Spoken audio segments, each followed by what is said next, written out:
What's going on, boys and girls? Welcome back to another video on the channel. Just getting the boat all cleaned up and stitched up from this morning's guide trip, but wanted to, while I still have the boat out here and my graphs up, explain this little guy right here and explain why this is the best option if you're serious about recording your screen, whether it be for live scope, tutorials, whatever. We'll hop up in the boat. I'll explain how I hook this little guy up to my GPSMap 8616 and explain why this is so much more reliable than using the Active Captain app if you're serious about recording your screen. All right, so we're up in the bow of the Lund here. So this unit right here, this is an AverMedia 2+ live gamer portable. I guess this is what people use to record their screens when they're on their little video game adventures or Twitch streaming or whatever.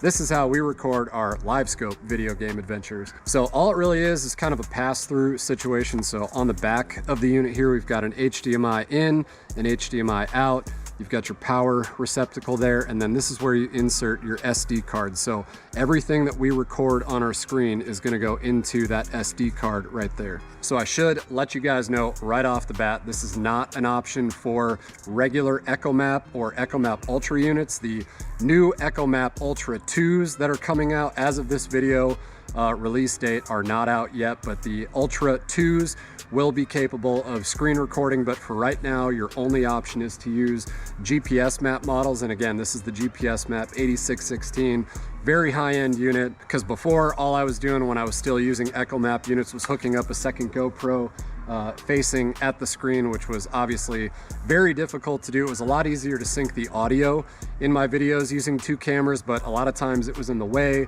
or you had a lot of screen reflection when the sun's up and stuff. But having a GPS map is really nice for when you want to record your screen. The default way to do that is through the Active Captain app on your phone.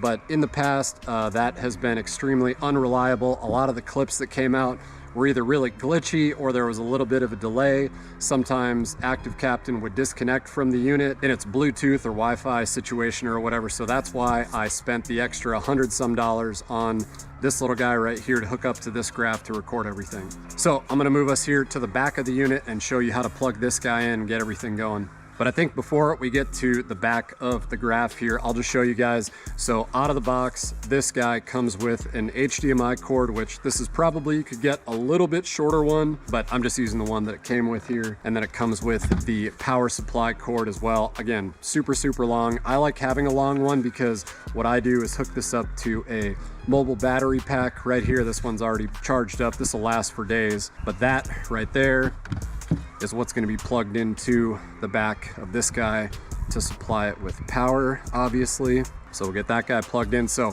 to affix this to my graph, I just used some Velcro strips.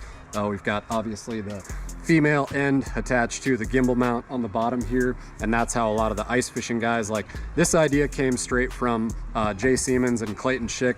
This is also how they record their live scope screens, so obviously why would I not want to do what they're doing, because it's working. So now you guys can see we have power. When you're good to go, that little LED right there is gonna be red, and then when we start recording, we're gonna press this button down and that red is gonna start pulsing, indicating that it is recording. So let's get this guy hooked up to the graph and I'll show you how it works. All right, so we are at the back of the graph here. You guys can see I've got my Velcro strips on the gimbal mount right there. This is gonna be a little bit janky and tough to do by myself, but on the back of the GPSMap units, you guys can see we've got an HDMI in and HDMI out port right there. So we're going to be using the HDMI out because we're recording what's coming out of the screen. So I'll pop that guy open. This is not going to be quite as organized as I normally have it, but this is just for video purposes. But we're just going to set that guy right on the Velcro. She's not going anywhere. Well, famous last words, it is very cold and this Velcro is coming off, so that might not be the best option for right now. Cripes. Well, this is turning out to be a disaster, but I'm gonna have to super glue that Velcro to the bottom of this guy, but that's where it's supposed to sit, and it's obviously not wanting to do so because all the cords are extremely stiff because it's freezing outside. Well, I should have done this video on the last time that I made a video when it was warm and the Velcro was sticking, but we've got everything set up here. So again, your HDMI from the back of the unit is going to go to HDMI in on the back here because we're recording out of the unit going into this device here. So we'll plug HDMI out in there. So we are good to go. We've got power. everything is set. So we just now need this to sit still so I can show you what's going on.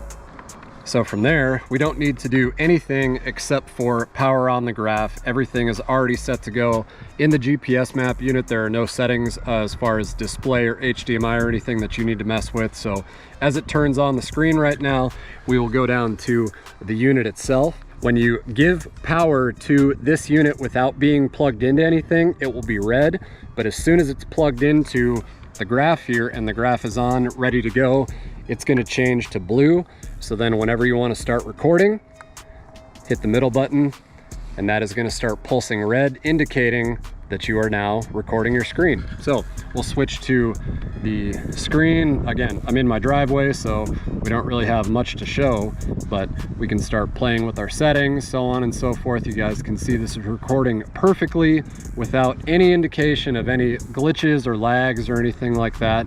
That can often happen sometimes on the Active Captain app, but everything is good to go. The screen is recording, and then again, once you guys are done recording and you want to end your clip, press that button one more time and it's going to stop pulsing and go back to blue. I think the only other thing that I forgot to mention, if you guys want to pick up one of these little units here, is the display mode down in the bottom right hand corner needs to be in the middle of these three switches here. I forget what they mean, but if you're going to record seriously, just put that right in the middle option right there and you guys are good to go. So again, I guess the biggest challenge is finding a place to mount that, but that is going to be your most reliable option for recording your screen on GPSMap units until the Echomap 2s come out. So that is the video. I just wanted to show you guys the new technique that I have, or the new unit that I have to record my live scope screen. I think that retails on Amazon for like a little over $100, but again, definitely the best option if you're serious about recording your live scope screen or anything on your GPSMap units. Yes, the Active Captain app does make it easy to do it straight to your phone, but say you're running out of space on your phone and you're fishing all day, you're gonna have all those clips in your phone, then it's gonna be full, and then you're SOL for the day. So definitely highly recommend picking up one of those pass-through recorders that gamers use to record their screen. That is the best option for recording live scope. So I will leave the link for everything down below. Hope you guys found this video helpful. Drop any comments or questions you might have in the comments below. But other than that, just a little quick tip for you guys today. So hope you guys enjoyed this one, found it helpful. We'll see you on the next fishing video.